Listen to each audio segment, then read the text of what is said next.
Hi friends, welcome back to Edututor. IGNOU യൂണിവേഴ്സിറ്റിയുടെ MEG 10 ആണ് നമ്മളിവിടെ ഡിസ്കസ് ചെയ്യാൻ പോകുന്നത്. MEG 10 ബ്ലോക്ക് 1 കംപ്ലീറ്റ് ആയിട്ട് നമ്മൾ ഡീറ്റെയിൽ ആയിട്ടുള്ള വീഡിയോസ് അപ്ലോഡ് ചെയ്തിട്ടുണ്ട്. അതുപോലെ ബ്ലോക്ക് 2 യൂണിറ്റ് 1 യൂണിറ്റ് 2 ഇത് ഡീറ്റെയിൽ ആയിട്ട് അപ്ലോഡ് ചെയ്തിട്ടുണ്ട്. യൂണിറ്റ് 3 പാർട്ട് 1 നമ്മൾ ഓൾറെഡി അപ്ലോഡ് ചെയ്താണ്. നമ്മൾ പാർട്ട് 2 ആണ് ഇപ്പോൾ കാണാൻ പോകുന്നത്. അപ്പോൾ ഈ പറഞ്ഞ എല്ലാ വീഡിയോസും നിങ്ങൾ സ്കിപ്പ് ചെയ്യാതെ തന്നെ കാണണം. എന്നിട്ട് ഈ വീഡിയോയും കൂടി കണ്ടാൽ മാത്രമേ നിങ്ങൾക്ക് കണക്ടിവിറ്റി ആയിട്ട് പഠിച്ചു പോകാനായിട്ട് സാധിക്കൂ. ഓക്കെ, ഫസ്റ്റ് തന്നെ ഞാൻ പറയുകയാണ്, സ്കിപ്പ് ചെയ്യാതെ വീഡിയോ കണ്ടാൽ മാത്രമേ നിങ്ങൾക്ക് കാര്യങ്ങളുടെ ഒരു പൂർണ്ണതയിൽ മനസ്സിലാവുകയുള്ളൂ. ഓക്കെ, സബ്സ്ക്രൈബ് ചെയ്യാതെ വീഡിയോ കാണുന്നവർ സബ്സ്ക്രൈബ് ചെയ്ത് ലൈക്ക് ചെയ്യണേ. Okay, so let's don't waste time and here we go. Michael Madhusudanan Dutt's literary output in English. Madhusudanan began to write in English at Hindu College, Calcutta. Some of his poems were published in English periodicals. His poems held a variety of writings. There are short epigrams, lyrics of a romantic flavor, sonnets, and a longer poem, King Porus, remained unfinished. നമ്മളിവിടെ പഠിക്കാൻ പോകുന്നത് തന്നെ അതാണ്, മെയിനായിട്ട് king porous. അത് വളരെ important ആയിട്ടുള്ള അദ്ദേഹത്തിൻ്റെ ഒരു വർക്കാണ്. മധുസൂദനൻ ധാരാളം വർക്കുകൾ എഴുതിയിട്ടുണ്ട്. പ്രത്യേകിച്ച് ഹിന്ദു കോളേജ് ഓഫ് കൽക്കറ്റയിലായിരിക്കുമ്പോൾ തന്നെ അദ്ദേഹം എഴുതിയ വർക്കുകളുണ്ട്. എല്ലാ വർക്കുകളും തന്നെ ഓരോ പീരിയോഡിക്കൽസിലായിട്ട് പബ്ലിഷ് ചെയ്യാനും സാധിച്ചിട്ടുണ്ട്. മെയിനായിട്ട് അദ്ദേഹം എഴുതിയത് ആദ്യമൊക്കെ ഇംഗ്ലീഷ് വർക്ക്സ് ആയിരുന്നു, പിന്നീട് അത് ബംഗാളി വർക്ക്സിലോട്ട് മാറുകയാണ് ചെയ്യുന്നത്. ഓക്കെ, കുറേ ലിറിക്സും സോനെറ്റ്സും പോയംസ്, എസ്സേസ് ഇതെല്ലാം അദ്ദേഹം എഴുതിയിട്ടുണ്ട്. ഈ ഇമ്പോർട്ടൻ്റ് ആയിട്ടുള്ള ഒരു വർക്കാണ് കിങ് പോറസ്. എന്നാൽ അത് അദ്ദേഹത്തിന് കംപ്ലീറ്റ് ചെയ്യാനായിട്ട് സാധിച്ചില്ല. ഏറ്റവും ലോങ്ങസ്റ്റ് പോയം അദ്ദേഹം എഴുതിയിട്ടുള്ള ഒരു ലോങ്ങസ്റ്റ് പോയം അതാണ്. After settled down in Madras, he wrote Visions of the Past. This composition was a brilliant expression of the visual imagination. Madhusudanan's representation of the scene of Christ's crucifixion highlights his Christian identity. In the same poem, Bengali identity also revealed. The Captain Lady is a most sustained poem in English. The basic story of Captain Lady is the life of the Rajput monarch Prithviraj Chauhan and his abduction of the daughter of the king of Kanai. The battle waged by the Rajputs against Muslim invaders, and finally Rajput are defeated. The royal Rajput couple suicide. Dutt ധാരാളം contributions ഒക്കെ നൽകിയിട്ടുണ്ട് നമ്മുടെ ഇന്ത്യയിലോട്ട്. അതിൽ important ആയിട്ടുള്ള 2 വർക്ക്സാണ് ഇവിടെ ഇപ്പോൾ നമ്മൾ പറയുന്നത്. ഒന്ന് visions of the past, 2 the captain lady. Visions of the പാസ്റ്റിനെ കുറിച്ച് പറയുകയാണെങ്കിൽ അത് അദ്ദേഹം മദ്രാസിൽ വെച്ചിട്ടാണ് എഴുതുന്നത്. അതിൽ മെയിൻ ഇമ്പോർട്ടൻ്റ് ആയിട്ടുള്ള കാര്യം എന്ന് പറയുന്നത് മധുസൂദനൻ എഴുതിയിരിക്കുന്നത് അദ്ദേഹത്തിൻ്റെ ഐഡൻറ്റിറ്റി റിവീൽ ചെയ്യുന്നതാണ് ഈ വിഷൻസ് ഓഫ് ദ പാസ്റ്റിൽ കൂടെ. ഐഡൻറ്റിറ്റി എന്ന് പറയുന്നത് 2 തരം ഐഡൻറ്റിറ്റിയാണ് ഇദ്ദേഹം ഇതിലൂടെ റിവീൽ ചെയ്യുന്നത്. ഒന്ന്, അദ്ദേഹം ക്രിസ്ത്യനായി കൺവേർട്ടായി എന്നുള്ള ഒരു ഐഡൻറ്റിറ്റി. അതെങ്ങനെയാണ് അവിടെ കാണിക്കുന്നത് വെച്ച് കഴിഞ്ഞാൽ അവിടെ ക്രൈസ്റ്റ് ക്രൂസിഫിക്ഷൻ, ക്രിസ്തുവിൻ്റെ കുരിശുമരണത്തിനെ കുറിച്ചിട്ട് എഴുതുന്നുണ്ട്. അല്ലെങ്കിൽ അതിനെക്കുറിച്ച് എഴുതുന്നത് എന്തിനെ സൂചിപ്പിക്കുന്നതാണ്? ഇദ്ദേഹം ഒരു ക്രിസ്ത്യനായി എന്നതിനെ സൂചിപ്പിക്കുന്നതാണ്. ഓക്കെ, സെക്കൻഡ്ലി മറ്റൊരു ഐഡൻറ്റിറ്റി അദ്ദേഹം ബംഗാളിയാണ് എന്നുള്ള ഐഡൻറ്റിറ്റിയും കൂടി അതിൽ റിവീൽ ചെയ്യുന്നുണ്ട്. ഇനി ഇതിൻ്റെ രണ്ടാമത്തെ മറ്റൊരു വർക്ക് ദി ക്യാപ്റ്റൻ ലേഡി, വളരെ ഇമ്പോർട്ടൻ്റ് ആയിട്ടുള്ള ഒരു വർക്കാണ്. അതിനെക്കുറിച്ച് നമ്മൾ കൂടുതൽ പഠിക്കാൻ പോകുന്നുണ്ട്. ദി ക്യാപ്റ്റൻ ലേഡി എന്ന് പറയുന്നത് വളരെ ഇമ്പോർട്ടൻ്റ് ആയിട്ടുള്ളൊരു വർക്കാണ്. രാജ്പുത്ത് ഫാമിലിനെ കുറിച്ചാണ് അത് ബേസ് ചെയ്തിരിക്കുന്നത്. Okay, Rajput family king Alexander ആയിട്ട് ഒരു യുദ്ധത്തിന് പോകുന്നുണ്ട്. അങ്ങനെ അങ്ങനെ അത് ഞാൻ പിന്നീട് പറഞ്ഞുതരാം, ഇതിൽ തന്നെ നമുക്ക് വരുന്നുണ്ട്. ഓക്കെ, എന്തായാലും ദ ക്യാപ്റ്റൻ ലേഡി എന്ന് പറയുന്നതും ഒരു ഇമ്പോർട്ടൻ്റ് ആയിട്ടുള്ള വർക്കാണ്. He confuses both the history and mythology. He also wrote Razio. The Empress of India was published in the Eurasian, the Anglo-Saxon and the Hindu was the eminent works of Madhusudanan. It was written in European cultural text. It was in comparison with the Hindu culture. After returning back to Calcutta, he wrote some works, but it was failed to get popularity. Michael was influenced by the romantic poet like Derozio. ഇദ്ദേഹത്തിൻ്റെ വർക്കുകളൊക്കെ ഒത്തിരി prominent ആയിട്ടുള്ള elegant ആയിട്ടുള്ള വർക്കുകളാണ്. അപ്പോൾ ഇദ്ദേഹം ഹിസ്റ്ററിയും അതുപോലെ മിത്തോളജിയും ഒക്കെ കൂട്ടിക്കലർത്തിയൊക്കെയാണ് എഴുതുന്നത്. അത് റീഡേഴ്സിന് ചില സമയത്ത് കൺഫ്യൂഷൻ പോലും ഉണ്ടാക്കുന്ന രീതിയിലായിരുന്നു അദ്ദേഹത്തിൻ്റെ എഴുത്ത്. ആർക്കും മനസ്സിലാക്കാനായിട്ട് സാധിച്ചിരുന്നില്ല ഇദ്ദേഹത്തിൻ്റെ ഒരു ക്രിയേറ്റിവിറ്റി. റാസിയോ എന്ന് പറഞ്ഞിട്ടുള്ളൊരു വർക്കുണ്ട്, അത് യുറേഷ്യനിലാണ് പബ്ലിഷ് ചെയ്യുന്നത്. ദ എംപ്രസ് ഓഫ് ഇന്ത്യ, അത് യുറേഷ്യനിലാണ് പബ്ലിഷ് ചെയ്തിട്ടുള്ളത്. റാസിയോ എന്ന് പറഞ്ഞിട്ടുള്ളത് മറ്റൊരു വർക്കാണ് കേട്ടോ. ഇനി ദ ആംഗ്ലോ സാക്സൺ, അത് and the Hindu was eminent works of മധുസൂദനൻ്റെ മറ്റു 2 വർക്കുകളാണ് the Anglo Saxon, the Hindu. ഇവിടെ ഇപ്പോൾ പറഞ്ഞിട്ടുള്ളത് എന്താണെന്ന് വെച്ച് കഴിഞ്ഞാൽ അദ്ദേഹത്തിൻ്റെ പല വർക്കുകളെ കുറിച്ചിട്ടാണ്. ഒന്ന് റാസിയോ, ഓക്കെ, പിന്നീട് പറഞ്ഞ വർക്കാണ് ദ എംപ്രസ് ഓഫ് ഇന്ത്യ, പിന്നെ ദ ആംഗ്ലോ സാക്സൺ, പിന്നെ ദ ഹിന്ദു. ഓക്കെ, ഇതൊക്കെ അദ്ദേഹത്തിൻ്റെ വർക്കുകൾ തന്നെയാണ്. ഇത് മാത്രമൊന്നുമല്ല, ഞാൻ നേരത്തെ പറഞ്ഞ വർക്കുകളൊക്കെ ഇതിൻ്റെ കൂടെ കൂട്ടിച്ചേർത്ത് നിങ്ങൾ സെപ്പറേറ്റ് ആയിട്ടൊന്ന് എഴുതിയാൽ മതി കേട്ടോ, ആ വർക്കുകളുടെ പേരുകൾ മാത്രമേ. അപ്പോൾ പിന്നെ ഒരു ബുദ്ധിമുട്ട് തോന്നില്ല. ഓക്കെ, ഇനി ഇത് ആ ലാസ്റ്റ് പറഞ്ഞിട്ടുള്ള ഒരു വർക്ക് ഉണ്ടല്ലോ, the Hindu, the Anglo Saxon and the Hindu എന്ന് പറയുന്നത്, അത് എന്തിനാണ് എഴുതിയിരിക്കുന്നത് വെച്ച് കഴിഞ്ഞാൽ അത് ഹിന്ദു കൾച്ചറിനെ അദ്ദേഹം കമ്പയർ ചെയ്തുകൊണ്ട് എഴുതുന്നതാണ്. ഓക്കെ, അത് യൂറോപ്യൻ കൾച്ചറൽ ടെക്സ്റ്റിലാണ് അദ്ദേഹം എഴുതിയത്. അതിനൊരു ഉദ്ദേശം ഉണ്ടായിരുന്നു, അതും ഈ ചാപ്റ്ററിൽ തന്നെ വരുന്നുണ്ട്. യൂറോപ്യൻ കൾച്ചർ ടെക്സ്റ്റിൽ എഴുതിയത് എല്ലാവർക്കും വായിക്കാനും അതിനൊരു പോപ്പുലാരിറ്റി ഉണ്ടാവാനും വേണ്ടിയിട്ടാണ്. ഓക്കെ, പക്ഷേ ഇത് കുറേ നാൾക്ക് ശേഷം അദ്ദേഹം കൽക്കട്ടയിലോട്ട് റിട്ടേൺ ചെയ്തതിന് ശേഷമുള്ള അദ്ദേഹത്തിൻ്റെ വർക്കുകളൊന്നും തന്നെ പോപ്പുലർ ആയിരുന്നില്ല. പിന്നീടൊക്കെ ഫെയിലിയർ ആവാനായിട്ടുള്ള ആ ഒരു മൂമെൻറ്റിലേക്കായിരുന്നു പിന്നീടുള്ള പോക്ക്. എങ്ങനെയാലും ഡെറോസിയോനെ നിങ്ങൾക്കൊക്കെ ഇപ്പോൾ നല്ല പരിചയമായിട്ടുണ്ട്. അപ്പോൾ ഡെറോസിയോ ഒരു റൊമാൻറ്റിക് പോയിട്ടാണ്, ഇൻഫ്ലുവൻസ്ഡ് ബൈ മൈക്കൽ ഒത്തിരി ഇൻഫ്ലുവൻസ്ഡ് ആയിട്ടുള്ള ഒരു വ്യക്തിത്വമാണ് ഡെറോസിയോയുടേത്. Michael Madhusudanan Dutt and early nationalism. The early Indian English poets like Michael Dutt were born into the India where the colonization was ruling. There was only a past glory of India that they could admire. In this situation, Dutt writes a poem, King Porus, a legend of old. ഇവിടുന്ന് ഭയങ്കര രസമാണ് കേട്ടോ നമുക്ക് പഠിക്കാനായിട്ട്. ഈ king porous ഉണ്ടല്ലോ, ആ king പോറസിനെ കുറിച്ച് പഠിക്കാനായിട്ട് വളരെ രസമാണ്. അതിനെക്കുറിച്ചാണ് ഇനി പറയാൻ പോകുന്നത്.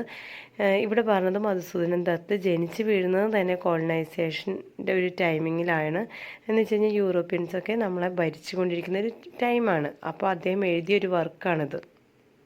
Here, Dutt was trying to convey the message that India had such a bravery king like Porus, who fought for their freedom. How can India sit still under the colonial Raj?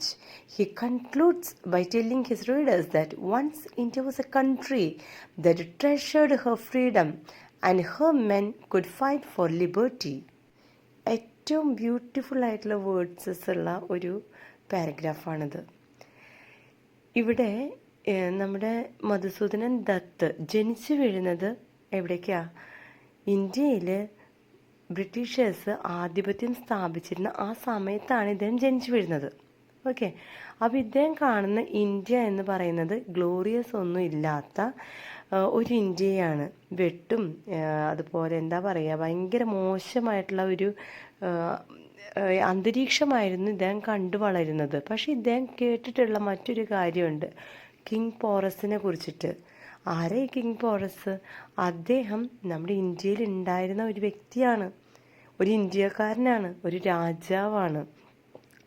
അദ്ദേഹത്തിൻ്റെ കിങ്ഡത്തെ എങ്ങനെയാണോ protect ചെയ്തത്, അതുപോലുള്ള വീര വ്യക്തികൾ, means strong ആയിട്ടുള്ള ആൾക്കാരുണ്ടായിരുന്നു ഇന്ത്യയിൽ. അപ്പോൾ ഇപ്പം നമ്മളൊക്കെ എന്തിനാണ് ഇങ്ങനെ അനുഭവിക്കുന്നത്? അങ്ങനെയുള്ള ആൾക്കാരുണ്ടായിരുന്ന ഇന്ത്യ തന്നെയാണോ ഇത് എന്നൊക്കെയാണ് അദ്ദേഹം ചോദിക്കുന്നത്. അതിൻ്റെ ഉൾക്കാമ്പ് മനസ്സിലായെന്ന് ഞാൻ വിചാരിക്കുന്നു. കണ്ടിന്യൂഷൻ പറയുമ്പോൾ നിങ്ങൾക്ക് മനസ്സിലാവും. On the other hand, King Porus fought to save his kingdom. But King Porus could symbolize the modern Indian who could awaken and lead India to a formal glory. That connects a King Porus' fight for freedom for his kingdom as fight for the country. That compares India as a nation and not to King Porus' kingdom alone. As mentioned before, King Porus lost the war, but he was brave enough after brought before the great Alexander. He is clear about what he wants, even though defeated and in disgrace. ഈ ഒരു ഭാഗം ഞാൻ പറഞ്ഞു കഴിഞ്ഞാൽ നിങ്ങൾക്ക് ഇത്രയും പറഞ്ഞതിൻ്റെ clear ആയിട്ട് മനസ്സിലാവും കിങ് പോറസ് ആരാണ് എന്നുള്ളത്. കിങ് പോറസും കിങ് അലക്സാണ്ടറും ഗ്രേറ്റ് അലക്സാണ്ടർ നിങ്ങൾക്കറിയാം, ഇവർ തമ്മിലൊരു യുദ്ധം ഉണ്ടാവുകയാണ് ചെയ്യുന്നത്. ആ യുദ്ധത്തിൽ കിങ് പോറസിന് എന്താ സംഭവിച്ചത്? അദ്ദേഹത്തിന് അവർ ഡിഫീറ്റ് ആവുകയാണ് ചെയ്യുന്നത്. ഡിഫീറ്റായി പോറസിനെ അലക്സാണ്ടർ കൊണ്ടുവന്നു അദ്ദേഹത്തിൻ്റെ കിങ്ഡത്തിലേക്ക്. സ്വാഭാവികമാണല്ലോ. കൊണ്ടുവന്നതിന് ശേഷം ഇദ്ദേഹം എന്താ ചെയ്യുന്നതെന്നറിയോ? പോറസ് അദ്ദേഹം നിവർന്നു നിന്ന് ഡിഫീറ്റായി അദ്ദേഹം ഇവരുടെ തടവിലാണ്, അലക്സാണ്ടറിൻ്റെ തടവിലാണ്. എന്നിട്ട് പോലും അദ്ദേഹം നിവർന്നു നിന്ന് അദ്ദേഹം പറയുന്നൊരു കാര്യമുണ്ട്. അത് നെക്സ്റ്റ് ഒരു പാരഗ്രാഫിലാണ് വരുന്നത്, എങ്കിലും ഞാൻ പറയാം. അദ്ദേഹം പറയുന്നത് എന്നെ രാജാവായിട്ട് നിങ്ങൾ ട്രീറ്റ് ചെയ്യണം എന്ന് ധൈര്യപൂർവ്വം അലക്സാണ്ടറിനോട് പറയുന്ന ഒരു ഭാഗമൊക്കെ ഉണ്ട്. അതുകൊണ്ടാണ് ഇവിടെ കിങ് പോറസിനെ മധുസൂദനൻ ദത്ത് കമ്പയർ ചെയ്യുന്നത്. ഇന്ത്യ എന്ന് പറയുന്ന ഈ കൺട്രിയിൽ പോറസ് പോലെയുള്ള രാജാക്കന്മാർ, ധീരന്മാരായിട്ടുള്ള അല്ലെങ്കിൽ ധൈര്യമുള്ള രാജാക്കന്മാർ ഉണ്ടായിരുന്ന ഒരു കൺട്രിയാണിത്. അലക്സാണ്ടറിൻ്റെ മുന്നിൽ അവൻ തോറ്റുപോയി എങ്കിലും ആ നാണക്കേടൊന്നും അദ്ദേഹത്തിനൊരു പ്രശ്നമല്ലായിരുന്നു. അദ്ദേഹം തോൽവി സമ്മതിച്ചിട്ടില്ല. അദ്ദേഹം നിവർന്നു നിന്നുകൊണ്ട് തന്നെയാണ് പറയുന്നത് എന്നെ രാജാവായിട്ട് ഇവിടെ കണക്കാക്കണമെന്ന്. അതിനൊരു റൈറ്റും ഇല്ല പറയാനായിട്ട്. എന്നിട്ടും അദ്ദേഹം ധൈര്യത്തോടെ പറയുന്നു. ഇവിടെ ബ്രിട്ടീഷേഴ്സ്, ഇതും കിങ് പോറസും ബ്രിട്ടീഷേഴ്സിൻ്റെ ഇന്ത്യൻ കോളനൈസേഷനൊന്നും തമ്മിൽ ഒരു ബന്ധവുമില്ല. പക്ഷേ അതാണ് പറഞ്ഞത്, ഇദ്ദേഹം ഇത് കൂട്ടി യോജിപ്പിക്കുകയാണ്. ദത്ത് അദ്ദേഹത്തിൻ്റെ വർക്കിൽ കൂടെ ഇതൊക്കെ മിക്സ് ചെയ്യിക്കുകയാണ് കേട്ടോ. അപ്പം നിങ്ങൾ ആ ഒരു ആസ്പെക്റ്റിൽ വേണം അത് മനസ്സിലാക്കാൻ. അപ്പോൾ ദത്ത് ഇവിടെ കമ്പയർ ചെയ്യുകയാണ് ആ പോറസിനെ എടുത്തിട്ട് നമ്മുടെ ഈ ബ്രിട്ടീഷേഴ്സ് റൂൾ ചെയ്യുന്ന ഇന്ത്യേനെ. അപ്പോൾ ഈ ഇന്ത്യയിൽ ഉണ്ടായിരുന്ന ഇങ്ങനത്തെ മഹാന്മാരായിട്ടുള്ള വ്യക്തികളുണ്ടായിരുന്ന ഈ സ്ഥലത്ത് ഇപ്പം നമ്മൾ അനുഭവിച്ചു കൊണ്ടിരിക്കുന്ന ഈ കോളനൈസേഷൻ്റെ ഭാഗം എന്തുകൊണ്ടാണ് ഇങ്ങനെ സംഭവിച്ചത്? നമുക്കും ഒന്ന് റേസ് ചെയ്തു കൂടെ നമ്മുടെ വോയിസ്. ഇത്രയേ ഉള്ളൂ അദ്ദേഹം ചോദിക്കുന്നത്. Why Michael Madhusudanan Dutt stopped writing in English? Michael stopped writing in English after returning from Madras to Calcutta. He began writing only in Bengali. His work on Bengali literature was epic. Meghavat Kavya, it is said to be one of the best work in Bengali literature. One of the reasons behind his writing in Bengali was English writing would reach a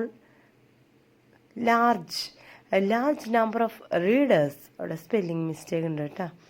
Bengali writings gave him a limited number of readers that lived and breathed in India. That has identity of both the Bengali and the Christian. Dutt മദ്രാസിൽ നിന്ന് കൽക്കട്ടയിലോട്ട് വന്നതിന് ശേഷം ഞാൻ കഴിഞ്ഞ സെഷനിൽ തന്നെ പറഞ്ഞിട്ടുണ്ടായിരുന്നു, അദ്ദേഹത്തിന് മദ്രാസിനോട് അല്ലെങ്കിൽ ബംഗാളി ഇന്ത്യയോട് ഈ ഒരു ഭാഗത്തോട് ഒത്തിരി, മറ്റേത് ഇംഗ്ലീഷായിരുന്നു ഇദ്ദേഹത്തിന് കൂടുതൽ പ്രാധാന്യം ഉണ്ടായിരുന്നത്. പക്ഷേ ഇംഗ്ലീഷിലായിരുന്നു മൊത്തം എഴുത്തൊക്കെ. പക്ഷേ അതിന് ശേഷം മദ്രാസിൽ നിന്നും കൽക്കട്ടയിലോട്ട് വന്നതിന് ശേഷം ആ ചിന്താഗതിയൊക്കെ മാറുന്നുണ്ട്. ഒരു പ്രത്യേക അഫെക്ഷൻ ഇന്ത്യയോട് അദ്ദേഹത്തിന് വരുന്നുണ്ട്. അതുകൊണ്ടാണ് അദ്ദേഹം ബംഗാളിയിലോട്ട് റൈറ്റിങ്സൊക്കെ മാറ്റാനുള്ള ഒരു കാരണം. മറ്റൊരു കാരണമായിട്ട് പറയുന്നത്, ഇദ്ദേഹം ബംഗാളിയിലോട്ട് എഴുതി കഴിഞ്ഞാൽ, ബംഗാളി എന്ന് പറയുന്നത് ബംഗാളിയിൽ എഴുതി കഴിയുമ്പോൾ വാസ്റ്റായിട്ടുള്ള ആൾക്കാർക്ക് വായിക്കാനായിട്ട് സാധിക്കും. ഇംഗ്ലീഷിൽ എഴുതുകയാണെങ്കിൽ വളരെ ചുരുക്കം ആൾക്കാർക്ക് മാത്രമേ ഇത് വായിക്കാനായിട്ട് സാധിക്കൂ. അതേസമയം ബംഗാളിയിലാകുമ്പോൾ ലാർജ് നമ്പർ ഓഫ് ആൾക്കാർക്ക് ഇത് വായിക്കാൻ സാധിക്കും എന്നുള്ള ഒരു ആസ്പെക്റ്റും കൂടി അദ്ദേഹത്തിന് തോന്നി. ഇന്ത്യയിലുള്ള എല്ലാവർക്കും വായിക്കാനായിട്ട് സാധിക്കും. അദ്ദേഹത്തിൻ്റെ ഒരു പ്രത്യേകതയാണ് അദ്ദേഹം ഒരു ബംഗാളിയും അതുപോലെ തന്നെ ഒരു ക്രിസ്ത്യാനിയുമായിരുന്നു ഐഡൻറ്റിറ്റി നോക്കുമ്പോൾ. Conclusion. Michael Madhusudanan Dutt has contributed many of his works to the Indian community. His life in Hindu College, Calcutta was significant. He also had taken a vacation to Indian languages and written in English. Further, his life has taken a break in writing English and returned back to Bengali. His long poem, Visions of the Past, is an assertion of his faith in Christianity. The Captive Lady is an effort returning to India. Finally, he began writing in Bengali. In all his writings, he tried to write about masculinity, that he understood it was one of the reasons for lost India under the colonial Raj. നമ്മൾ ഈ പഠിച്ച കാര്യങ്ങളെല്ലാം കൂടി ഒന്ന് മിക്സാക്കി ഒന്ന് conclude ഒരു just ബ്രീഫായിട്ട് എഴുതിയാൽ മതി നമ്മുടെ സമ്മറിയിൽ കൺക്ലൂഷനിൽ. അദ്ദേഹം ഒത്തിരി വർക്കുകളൊക്കെ നൽകിയിട്ടുണ്ട് നമ്മളുടെ ഇന്ത്യയിലും ഇന്ത്യൻ കമ്മ്യൂണിറ്റിയിലും. അതുപോലെ തന്നെ ശരിക്കും പറഞ്ഞു കഴിഞ്ഞാൽ ബ്രിട്ടീഷേഴ്സിന് പോലും ഇദ്ദേഹത്തിൻ്റെ വർക്കുകൾ ഒത്തിരി ഉപകാരപ്പെട്ടിട്ടുണ്ട്. കാരണം ഇംഗ്ലീഷിലാണ് അദ്ദേഹം മോസ്റ്റ്ലി എല്ലാം എഴുതിയിരുന്നത്. പിന്നീട് അതിന് ശേഷം അദ്ദേഹം ഇംഗ്ലീഷിനെ ബ്രേക്ക് ചെയ്തിട്ടാണ് ബംഗാളി ലാംഗ്വേജിൽ മാത്രമായിട്ട് എഴുതാനായിട്ട് തുടങ്ങിയത്. പിന്നെ അദ്ദേഹം സൂപ്പർസ്റ്റിഷ്യൻസിനൊക്കെ എതിരായിരുന്നു, ഓർത്തഡോക്സിനെതിരായിരുന്നു. ഇദ്ദേഹത്തിൻ്റെ വിശ്വാസം അല്ലെങ്കിൽ ഐഡൻറ്റിറ്റി എന്ന് പറയുന്നത് ഒരു ബംഗാളിയായിട്ട് അദ്ദേഹം ജീവിച്ചു, ഇന്ത്യനാണ്. അതേസമയം അദ്ദേഹം ഹിന്ദുവിൽ നിന്നും ക്രിസ്ത്യാനിറ്റിയിലോട്ട് കൺവേർട്ടായിട്ടുള്ള ഒരു വ്യക്തിത്വമാണ്. ഓക്കെ. പിന്നെ എല്ലാ ഇദ്ദേഹത്തിൻ്റെ റൈറ്റിങ്സിലും സ്ത്രീകൾക്ക് കുറച്ച് ഊന്നൽ നൽകിയിട്ടാണ് അദ്ദേഹം എഴുതിയിരുന്നത്. അദ്ദേഹത്തിൻ്റെ ഒരു കാഴ്ചപ്പാടിൽ സ്ത്രീകളുടെ സ്ത്രീകളെ താഴ്ത്തി കെട്ടുന്നതും അല്ലെങ്കിൽ അവർക്ക് ഒരു സ്റ്റാറ്റസ് നമ്മളുടെ ഇന്ത്യയിൽ കൊടുത്തിട്ടില്ലായിരുന്നു. അതൊക്കെയാണ് one of the main reason ഈ ബ്രിട്ടീഷേഴ്സ് നമ്മുടെ മേലെ ആധിപത്യം സ്ഥാപിക്കാൻ എന്നൊക്കെ അദ്ദേഹം വിശ്വസിച്ചിരുന്നു. അതുമാത്രമല്ല, മൊത്തത്തിൽ കോളനൈസേഷന് മാത്രമല്ല അദ്ദേഹം പറയുന്നത്, മെയിൻലി വിമൻസിന് അതിൻ്റേതായ പ്രാധാന്യം കൊടുക്കാത്തത് കൊണ്ടുണ്ടായ മറ്റു പ്രശ്നങ്ങളെക്കുറിച്ചൊക്കെ ഇദ്ദേഹം പറയുന്നുണ്ട്. Okay, I hope you understood the whole lesson. നിങ്ങൾക്ക് എന്തെങ്കിലും ഞാനൊന്ന് ഓടിച്ചു വിട്ടായിരുന്നു, അതിനിടയിലൊക്കെ കുറേ ഫാസ്റ്റായിട്ട് ഞാൻ പറഞ്ഞായിരുന്നു. നിങ്ങൾക്ക് ഇതിൻ്റെ PDF വേണമെന്ന് വെച്ച് കഴിഞ്ഞാൽ നോട്ട്സിൻ്റെ PDF ഞാൻ തരാം. എന്തെങ്കിലുമൊക്കെ മനസ്സിലാകാത്തതുണ്ടെന്ന് വെച്ച് കഴിഞ്ഞാൽ കമൻറ്റ് ബോക്സിൽ കമൻറ്റ് ചെയ്തോളൂ കേട്ടോ. ഓക്കെ, അപ്പോൾ സബ്സ്ക്രൈബ് ചെയ്യാത്തവർ ദയവ് ചെയ്ത് സബ്സ്ക്രൈബ് ചെയ്ത് വീഡിയോ സപ്പോർട്ട് ചെയ്യണേ. Okay, thank you. അടുത്ത വീഡിയോ പെട്ടെന്ന് തന്നെ അപ്ലോഡ് ചെയ്യുന്നതായിരിക്കും. So bye then, take care and good bye.